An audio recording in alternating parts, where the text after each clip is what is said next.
unfortunate. In Wale territory, in modern-day Georgia, resistance to these Christian missionaries had grown. After a generation of people had been subjected to proselytization and conversion, some of the groups really became very hostile, particularly the Wale people. The Wale uprising happened just 4 months after Governor Cancio arrived. It was allegedly started by the heir apparent to the paramount chief of Tolamato. He was known as Don Juanillo, or Little John. Don Juanillo wanted to take a second wife. And the resident Franciscan friar at Tolamato said, I don't think so. You've been baptized, you're going to behave as a good Christian, and you'll be quite content with the one wife that you have.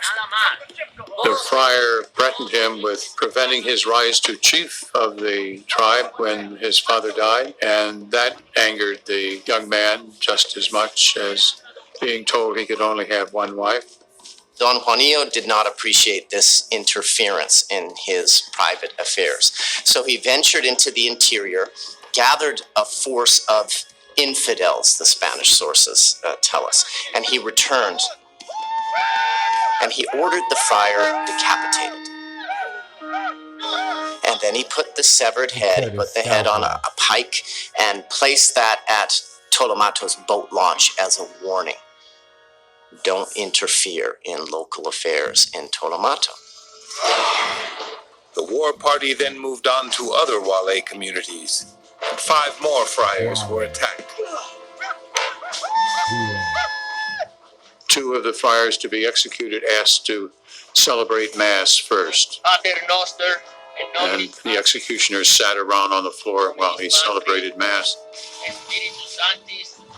And then when he finished, they killed him. Governor Cancio was concerned that the unrest could spread. Although he lacked any hard evidence about who led the massacre, he blamed the incident on Juanillo's decision to take a second wife. He also blamed the friars who were killed. It's a convenient story for him. So as he writes the letter, he concludes by saying, the friars deserved it. They were interfering in political matters, in matters over which they had no jurisdiction. In fact, a new theory actually points to a different perpetrator. Witnesses claimed it wasn't Juanillo who led the war party.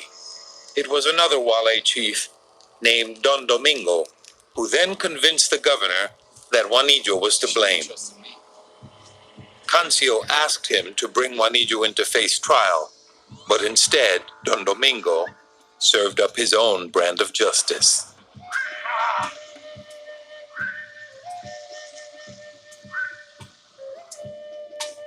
When the battle ends, there on the ground deceased were Don Juanillo, the paramount chief Don Francisco, and every single male member of the ruling family of Tolomato. Gone. Tolomato was wiped off the map. The death of the chief and all his heirs left Don Domingo the new successor. Some historians now believe that the uprising was nothing more than a takeover, and that Little John was framed. That essentially the friars, when the hostilities began, kind of got in the way. But several still believe the friars were killed for standing by their beliefs. And the Vatican is now considering sainthood for the 5 martyrs of Georgia. So we go there. And we see they try to take it there with. So we come in.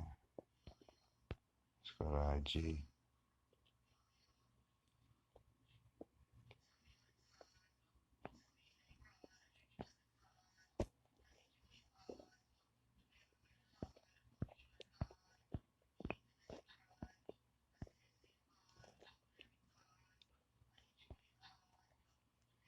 First of all, we're going to come to the William and Mary Quarterly, especially after 1701.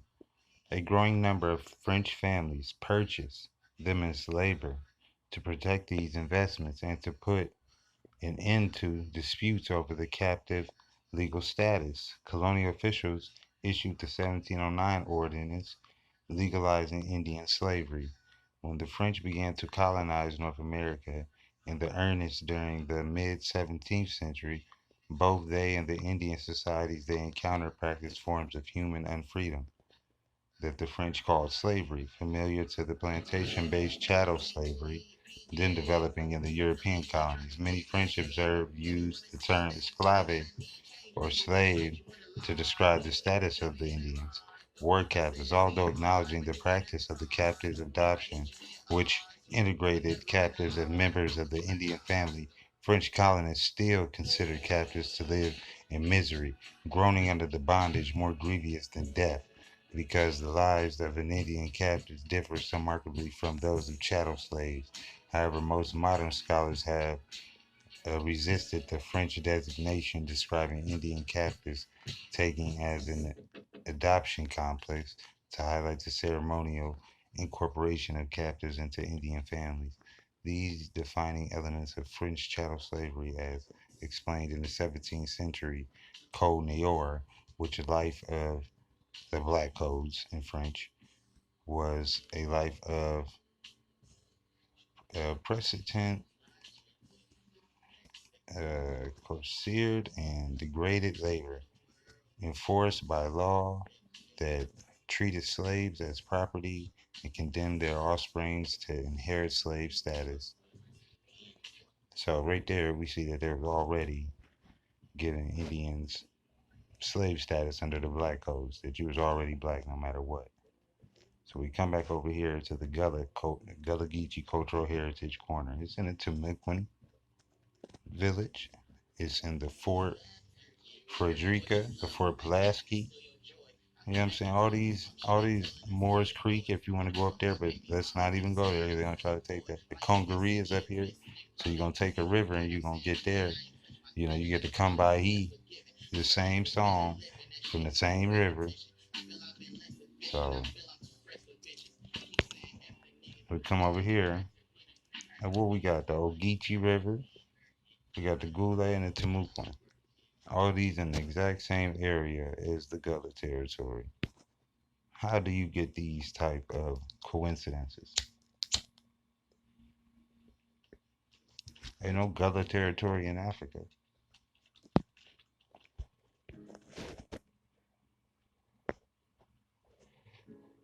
So you come up here, and as you see, let me see if I can find it.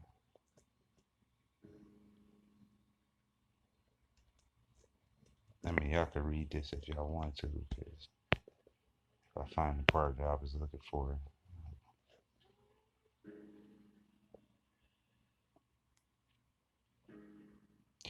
But they also term Virginia Indians as foreign Indians. So any Indian brought from foreign territories such as Virginia or anything, they were considered almost like Negroes too. You know what I'm saying? So everybody is just being flopped around and name changed and given all these different statuses. In the Republic of the Seminole, you know what I'm saying? All of these was in the same place. They never told you that at the exact same time that they're having a Seminole rebellion, which was the splitting of the, how would you say, the splitting of the creeks, the upper and lower creeks, which was the splitting of the Yamasee from the upper and lower Yamasee Confederacy. And then you got the Kofi Kiche Confederacy up there too. You know what I'm saying? So they wrote all of these dark skinned black tribes in the southern corridor out of history and replaced them with Negro slaves, but they can't tell you how many Negro slaves came from the Caribbean or what it is. We got Henry Louis Gates talking about 388,000. So we gotta live with this shit, y'all. But 388,000 can't make all of these colored people you see today. And I know that a lot of us ain't got no recent grandpa from Africa that came in the 1800s or the 1900s. It's just like these stories ain't matching up. So, you know, when you come down here and you go to Timucuan National Park Service, this is a Timucuan lady. They said they were enslaved, right? All of the gullah are enslaved.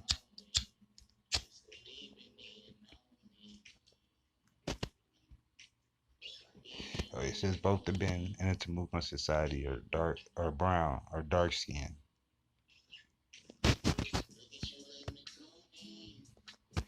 But you get pictures like this. But when you go find a woman from that time or a picture on the internet, you're gonna get this.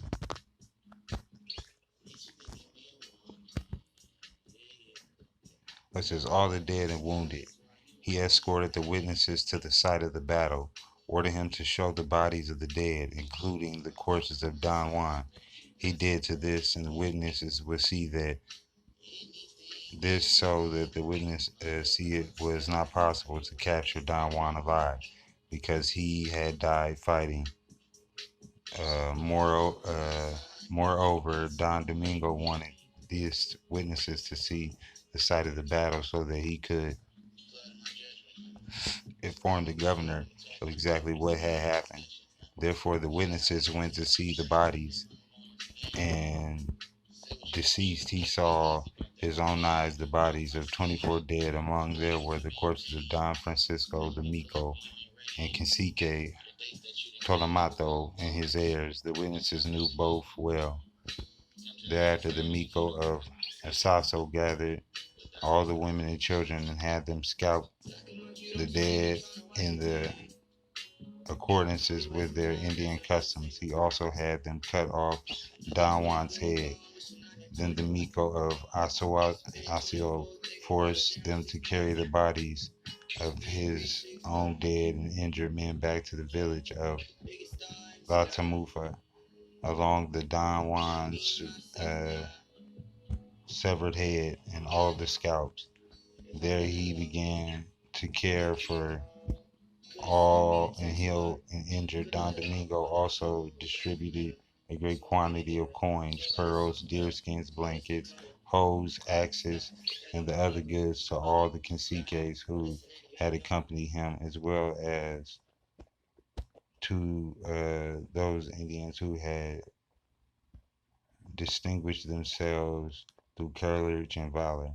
Owing to stretch Don Juan's severed head, the Miko and Asio ordered that the scalp in the presence of the witness and that Don Juan's scalp be given to the witness to take to the Lord Governor of St. Augustine. The witness was then told to take the scalps to the report. St. Don Domingo appointed an Indian Ladino and interpreter El Potato to accompany this. So we'll look up who El Potato is on the next one, because that's where you get your thing. As you can see down here, it says gulae territory. I didn't get the rest of the book, and I should have kept on reading, but I don't know how you get wale from Gulae, because that's gonna be gulae, no matter what language you fucking using. But alright, I'm gonna talk with y'all later.